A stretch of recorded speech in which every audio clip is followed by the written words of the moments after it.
네, 유현준의 스페이스 오디세이 시간입니다. 홍익대 건축도시대학원 유현준 교수와 함께하는 시간이죠. 요즘 이제 동양과 서양, 특히 코로나 관련해서도 왜 서양은 확진자 수가 훨씬 더 많은지 뭐 이런 그 비교하는 얘기들이 많이 나오는데 오늘은 이 공간의 차이, 건축 문화의 차이 이런 것들이 동양과 서양에서 어떻게 발현되는지 어디서부터 시작되는지 이런 이야기들을 좀 나눠보도록 합니다. 유현준 교수 어서 오십시오. 네, 안녕하세요. 지난주에 우리가 기후 차이 갖고 얘기 시작했어요. 네, 동양은 비가 많이 왔다. 서양은 네, 비가 없었다. 네, 그죠? 그죠. 그래서 땅이 서양은 단단하고 바위 같은 게 많으니까 단단한 바닥에다가 돌처럼 무거운 벽을 많이 세웠다. 네, 근데 동양은 그게 안 됐다. 땅이 물러서. 네, 대신에 나무가 많으니까 나무 기둥을 세웠다. 네. 여기까지 했어요. 복습 잘하셨네요. 네, 맞습니다. 거기까지 했고요. 근데 나무 기둥을 세우면은 이게 근본적으로 차이가 나는 게 내부와 외부에 대한 경계가 모호해집니다. 그러니까 나무 기둥을 세우면 내 외부가 모호해요?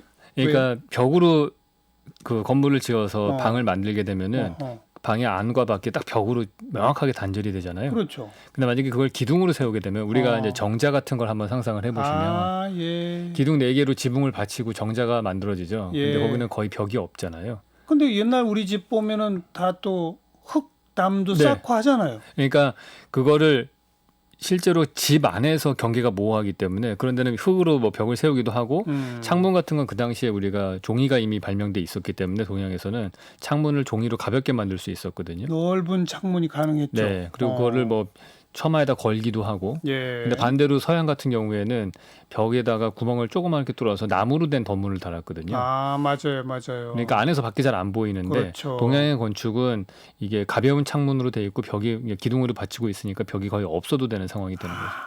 옛날 우리 한옥 보면 큰 그 한지 네. 창견문 그렇죠. 그게 막 4짝 5짝 있고 그렇죠. 쭉쭉쭉 접어가지고 위로 올리기도 하고 그렇죠. 그러면 벽이 사라지기도 하고 그렇죠. 막 맞습니다. 그거군요. 그러니까 안에서 밖을 보는 게 많아지잖아요. 맞아요. 그러니까 우리나라 건축은 동양의 건축, 극동아시아의 건축은 밖에서 바라보는 것보다 안에서 밖을 바라보는 게 중요하고 바깥 경치가 잘 보이니까 그곳하고의 관계를 생각할 수밖에 없는 거예요. 그렇죠. 그러니까 풍수지리 같은 것들도 많이 발달하게 되고 어, 그런 현상이 근데 말씀하신 대로 너무 열려 있으니까 예. 담장을 세워야 되는 거예요. 예. 벽 자체가 내 방을 지켜주지 못하니까 담장을 낮게 세워서 거기서 1차적으로 그 보안의 문제는 해결을 하는 거죠. 그러니까 한옥집을 떠올려 보면 그러네요. 네, 집이 있고 마당이 좀 있고 꼭 담장이 있어요. 네, 대신에 그렇죠. 담장의 높이는 낮죠. 이 집 안에서 볼 때 먼 경치가 보일 정도만큼만 해요. 네, 그 어. 이유는 담을 높게 못 세우니까. 세울 또 재주도 없고. 네, 세우면은 벽이 넘어가잖아요. 그렇죠. 땅이 지반이 낮으니까 우리가 건축을 기둥 구조로 했던 이유랑 똑같은 거죠. 예. 반면에 서양은요. 서양은 뭐 벽을 높게 세우고 그걸 건물을 지을 수가 있었으니까 대신 창문은 자그맣게 크게 못 뚫죠. 그걸 예. 크게 뚫으면 집이 무너지니까. 예. 그 내부가 명확하고 그러다 보니까 건축 설계를 할 때에도 안에서 밖을 보는 거는 별로 중요하지 않고요. 밖에서 건물을 바라보는 게 중요해집니다. 그러니까 창문이 어떻게 뚫렸는지, 창틀은 어떻게 디자인해야 되는지, 어떤 조각으로 장식할지, 뭐 창문은 어떻게 황금 비율의 모양으로 뚫어야 될지, 네. 건축 인면은 어떤 비례를 가져야 되는지 이런 것들이 중요하거든요. 음. 동양 건축은 사실은 건축 인면이라고 하는 게 거의 지붕밖에 없어요. 네. 우리나라 한옥을 보시면은 지붕이 전체 인면의 절반을 차지하잖아요. 왜냐하면 비가 많이 오니까 경사도 급하고 지붕의 경사. 그러니까 앞에서 봤을 때 사실 동양 건축은 거의 지붕의 건축이라고 할 수 있거든요. 그래서 사실은 현대에 와서 이 동양의 건축가들이 도시 건축을 하는데 되게 취약한 부분이 거기 있어요. 네. 그러니까 전통의 것들을 계승해서 적용하기가 되게 어렵습니다. 대부분 다 단층짜리 건물에 지붕이 대부분인데 현대식 건물들은 다 여러 층으로 돼 있으니까 그렇죠. 인면 설계라는 걸 하기가 상당히 어려워요. 근데 서양은 과거부터 네, 여러 층으로 층으로 인면 지어왔죠. 설계를 쭉 해온 역사가 길다. 네, 그런 그러다 것들이 보니까 그 건축 양식의 변화 같은 것도 시대별로 쫙 나오잖아요. 있어요. 네, 뭐 근데 동양은 그런 게 별로 없죠. 네, 거의 그냥 동양의 그 기둥과 지붕 시스템은 거의 레고 피스라고 할 수 있을 것 같아요. 레고 예. 시스템처럼 거의 며칠 년 동안 변화가 없이 오히려 변화라고 하면은 주변 자연 환경하고 어떻게 조화를 이루면서 건물이 만들어지는가 이런 쪽으로 발전한 거죠. 네. 왜 우리 공부에서 배웠잖아요. 무슨 뭐 비잔틴 양식이 어떻고 뭐가 어떻고 막 네네네. 로마네스크 양식, 네. 뭐 고딕 양식. 그런 게 이렇게 어떻게 해서 나온 거예요? 서양에서는. 뭐 구조적으로 기술이 한번 바뀔 때 그런 것들이 나오기도 합니다. 기술적 네. 측면, 네. 그런 거 이거 바뀌고요. 뭐 관념적으로 약간 바뀔 때도 생깁니다. 종교적 어떤 뭐 네. 측면 이런 거. 대표적인 게 뭐 바로크 양식 같은 거. 그럼 어떻게 보죠? 바로크가 갑자기 장식이 많아졌거든요. 어, 근데 그거에 대한 배경으로 뭐 여러 가지 해석이 가능하지만은 그 당시에 나왔던 게 종교 개혁이라는 게 있었거든요. 예. 그러니까 구교에 대해서 신교가 비판을 하면서 나오니까 그거에 대한 자성의 목소리도 나오고 어떻게 보면은 되게 인간의 감성 같은 걸 억누르고 있다가 그것들이 이제 풀어지면서 그 감정을 좀 감성적인 부분을 표출하고 하면서 화려한 장식들이 들어가고 네. 그렇게 해서 바로크 양식이 발생을 했다 얘기도 하죠. 그럼 이제 건축을 바라보는 건축관의 차이도 있는 거죠. 그걸 좀 동양의 건축관, 서양의 건축관 이렇게 좀 정리해 주시면. 그러니까 동양의 건축은 관계 중심의 건축이다. 관계. 네. 아, 그러니까 주변하고의 관계가 되게 중요하고 서양 건축은 제가 보는 관점에서는 좀 기하학적이라고 보여져요. 네. 그러니까 내부와 외부가 명확하게 구분되고 그리고 특히 이제 이런 특징들은 종교 건축에서 많이 나타납니다. 그렇죠. 그 어떤 성스러운 공간을 하나를 만들 때 그 음. 규칙을 꼭 만들려고 하고 그거를 기하학적으로 풀려고 하고 수학적인 것들, 논리적인 것들을 되게 강조를 많이 하는 것 같아요. 예. 근데 반면에 동양의 건축에서는 종교 건축에서도 그런 건 별로 안 나타나거든요. 그래서 관계 중심으로 풀어간다는 차이점이 좀 있습니다. 동양은 관계 중심, 네, 서양은 기하학적, 네, 기하학적이고 논리적인 그런 건축들이 많죠. 기하학적이고 논리적인. 네. 그러다 보면 관계가 아니라 건축물 그 자체를 바라보는. 네, 건축물 자체를 되게 중요하게 생각하고 음. 일단 재료상에서 큰 차이가 있기 때문에 한번 건물을 지으면은 그게 오랫동안 지속될 가능성이 많고 예. 그러다 보니까 그게 계속해서 누적해서 사람들에게 영향을 미치기도 하고 그런 것들이 좀 있죠. 그런데 이제 나무로 짓다 보면은 또 우리는 옛날부터 온돌 문화 이런 게 있었으니까 네, 그렇죠. 2층짜리 집이 없었잖아요. 네. 기본적으로. 네, 근데 서양은 예로부터 2층, 3층 집들이 있잖아요. 네, 그러면 도시로 집적되는 거는 서양 쪽이 유리했겠네요. 그렇죠. 여기 아무래도 고층으로 3, 4층짜리 건물이 지어지다 보면은 내가 사는 곳에서 만날 수 있는 사람의 숫자가 훨씬 늘어나잖아요. 그렇죠. 기하학적으로, 기하급수적으로. 그러다 보면은 누가 제일 이익을 보냐면 장사하는 사람들이 제일 이익을 보는 거예요. 그렇죠. 그래서 내 물건을 사줄 사람이 주변에 많아지면 상업이 발달하고 예. 상업이 발달할수록 화폐량도 늘어나면서 부자가 될 가능성도 많아지는 거죠. 예. 그래서 사실 부르주아라고 하는 그러한 계층들이 처음 생긴 거는 음. 북유럽 쪽에서 맨 먼저 생기기 시작을 하고 현대식 뭐 어떤 자본주의 개념 같은 것들도 그쪽에서 먼저 생기고 예. 기존에 어찌 보면 정치 권력과 종교 권력들을 어떻게 보면 그 대응할 수 있었던 새로운 시민 세력이라고 할 수 있는 것들은 사실은 그런 도시에서도 많이 발생을 하죠. 네. 서양이 그래서 근대화를 먼저 했다. 이렇게도 볼 수 있는 건가요? 네, 그럴 수도 있다고 저는 생각을 합니다. 네. 어. 그런 공간적인 특징이 그래서 그거는 예를 들어서 우리나라 똑같은 극동아시아라고 하더라도 예. 한국과 일본을 비교하면 그 차이를 좀 느낄 수가 있어요. 어떤 차이가 나옵니까? 그러니까 한국은 말씀하신 대로 온도를 두기 때문에 계속해서 점일화된 그런 도시에 살았다면 도시라고 하기도 어려운 예. 그래서 뭐 한 5일장, 3일장 열렸다면은 일본은 온도를 쓸 수가 없잖아요.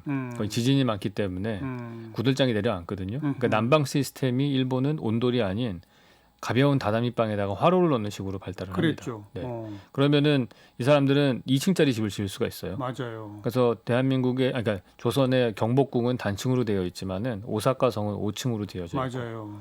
교토에 지어진 한 몇백 년 된 건물들도 도시형으로 되게 밀집된 2층짜리 집이 지어져 있고 예. 그러니까 상업이 좀 발달할 수 있었던 건축적 배경이 있죠. 네. 그럼 거기도 또 도시화가 좀 더 진척됐다 우리보다는. 네, 저는 제가 보는 관점에서 그렇습니다. 그래서 도시화가 조금 더 발전을 빨리 했고요. 그러다 보니까 상업이 발달하면서 예술의 대량 생산도 사실 먼저 일어납니다. 그러니까 우키요에 같은 판화 같은 그림들도 예. 어쨌든 목판화를 통해서 칼라 그림을 대량 생산하고 그렇죠. 일본의 경우 네, 그렇죠. 일본의 경우에 그렇죠. 근데 그런 것들이 사실은 유럽보다 먼저 나왔고 그게 나중에는 어쨌든 망가 문화도 됐고 이런 것들이 기초가 됐다고 생각을 하죠. 또 한 가지는 아마 이런 게 있을 거예요. 우리나라나 또 중국과 우리의 관계 이런 걸 보면 우리는 어찌 보면 이제 중국의 4대를 했고 또 우리나라는 이제 중앙 집권적 한양 중심의 어떤 그런 그 저때 왕정을 추구했다면 일본은 오랫동안 춘추전국 시대를 겪었지 그렇죠. 않습니까? 네. 또 서양, 유럽 같은 경우는 다 조그만 소국들이 끊임없는 전쟁을 했잖아요. 맞습니다. 예. 그러다 보면 전쟁으로부터 각자의 그 영역을 지키기 위한 성이 필요해지는 거고. 그렇죠. 그러니까 오사카 성 이런 것들이 나오는 그렇죠. 거고 유럽에도 성이 그렇게 많은 거죠. 그렇죠. 우리는 맞습니다. 우리는 그런 게 필요 없는 거고 어찌 보면. 맞습니다. 그 예. 말씀하신 대로 그러한 어떻게 보면은 더 강대국이라고 할 수 있는 중국의 비호를 받았던 어떤 정부가 그렇죠. 그런 왕조가 사실은 내부의 균열 그 갈등을 그냥 잠재울 수 있었기 때문에 예. 여기서 하나 질문이 생겨요. 그러면은 왜 우리는 성이 없느냐? 저는 그런 데서 화산 지반이라는 것도 일본에 큰 영향이 있는 것 같아요. 그러니까 제가 앞서서 뭐 막 높은 성을 쌓기 어려웠다고 하는데 일본은 또 배수는도 잘 되는 데였으니까 어찌 보면 그런 데서는 또 성을 쌓는데 좀 유리하지 않았나 하는 생각도 듭니다. 그리고 우리도 성이 있긴 있어요. 산성으로 있는 산에 있죠, 산에. 네, 산에 있어서 지형을 이용해서 국가 간의 전쟁을 막는 쪽에 그 성만 정도죠. 주로 발달을 한 거죠. 예. 어찌 보면 기후의 차이로부터 시작해서 여기까지 오는 거네요. 예, 그 많은 부분들이 사람들의 생각이라든지 문화나 특히 건축 같은 경우에는 기후에 의해서 많이 결정이 납니다. 특히 그 중에서도 강수량이 가장 큰 결정을 낸다고 볼 수 있을 것 같아요. 예. 그러니까 지금 보면은 우리나라 같은 경우에는 1년에 1000mm 이상 내리는 그런 지역이죠. 유라시아 대륙의 동쪽에 있으니까 예. 계절풍의 영향을 받아서 1000mm가 넘고요. 특이하게도 그런 지역들은 다 벼농사를 짓습니다. 예. 근데 유라시아 대륙의 서쪽, 그러니까 유럽 쪽인데 거기는 사실 계절풍 영향이 없기 때문에 비가 1년 고루 내려요. 그렇죠. 800mm, 850mm 정도 내립니다. 그러니까 예. 지반이 단단하고 거기는 밀농사를 짓습니다. 그렇죠. 그러니까 품종이 달라요. 1000mm가 넘으면 벼농사, 1000mm가 안 되면 밀농사를 짓는데 어. 그게 농사 방식이 좀 다르거든요. 예를 들어서 벼농사를 지으면은 비가 집중호우가 내리다 보니까 관계수로를 위한 토목공사들을 많이 해야 돼요. 어허. 그러니까 집단 노동을 많이 물을 하고 가둬두는 네. 거, 물을 빼는 거. 그렇죠. 집단 노동이 필요한 일들. 네.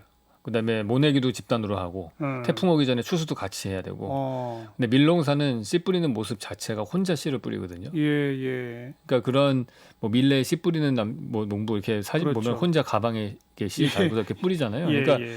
이 사람들은 개인주의가 좀 더 발달을 하는 그런 성향이 있죠. 그러니까 우리는 항상 집단을 먼저 우선시하고요. 그다음에 서양 사람들은 개인을 우선시한다. 이렇게 볼 수 있습니다. 그러니까 기본적으로 집단주의와 개인주의는 그런 농사 방식 차이, 그것의 원인인 강수량. 네. 그런데 정작 건축물은 또 서양이 집단 거주가 가능한 도시 집적화, 네. 동양은 또 우리나라는 안 그런 쪽. 네. 이건 묘하네요. 네. 그러니까 예를 들어서 좁은 도시 안에 여러 사람들이 살게 되면은 그 안에서 계층이 나눠지게 되죠. 예. 계층도 나눠지고 역할들도 다양한 직업군들이 생겨나겠죠. 그러면서 좀 우리 서양 그 동양하고는 좀 더 다른 구조를 띠는 것 같아요. 물론 뭐 동양이라고 해서 뭐 모두 다 똑같다고 말하기는 어렵지만은 예. 뭐 중국에서도 남북 간의 관계가 좀 다르고요. 예. 강수량이 중국의 북쪽과 남쪽이 좀 다르기 때문에 가치관의 차이도 나타납니다. 근데 특이하게 이런 집단을 우선시하느냐 개인을 우선시하느냐 이 가치관의 차이가 그 밀농사 지역이냐 벼농사 지역이냐로 딱 나눠져요. 딱 나눠지는군요. 네. 주로 우리가 지금 유럽하고 극동아시아, 우리나라, 중국 정도를 비교하고 네. 있는데 동남아시아 쪽은 뭐 우리보다 비가 훨씬 더 네. 많이 오니까 그렇죠. 그냥 기둥밖에 없는 집들, 네. 워낙 또 더우니까 그렇죠. 금방 이해가 돼요. 네.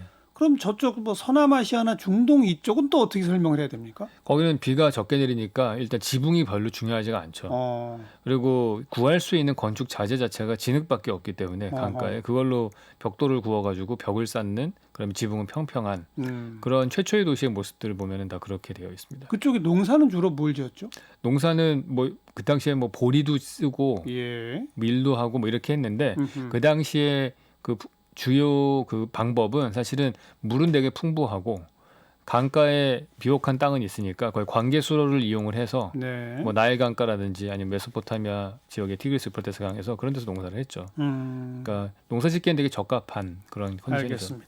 근데 이게 또 어찌 보면 이제 현대적 건축 공법들이 나오기 전에 옛날 얘기인 거고 그렇죠. 요즘은 우리 땅이 무르다고 해서 말씀하신 것처럼 돌로 못 세운다고 그런 그러는데 건 아니죠. 땅을 다 파가지고 콘크리트로 메워버리고 그렇죠. 그 위에 콘크리트로 100층짜리 건물을 지으니 네. 이제 그런 구분이 없어진 거 아니에요? 없어졌죠. 그래서 모든 도시가 다 비슷한 모습을 그러니까요. 띠는 그래서 국제주의 양식이라고 합니다. 어, 두바이에 간 모습이나 아니면은 맨하탄의 모습이 거의 구분이 안 가는 맞아요. 똑같은 방식이잖아요.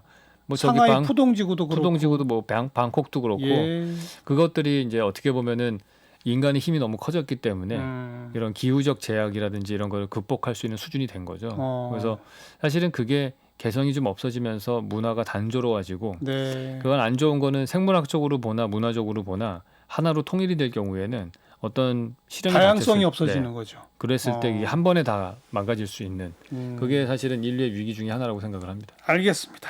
오늘은 이 기후, 강우량으로부터 건축, 인간의 삶의 습성에까지 쭉 네. 이야기를 펼쳐봤어요. 홍익대 건축도시대학 유현준 교수 고맙습니다. 네, 감사합니다.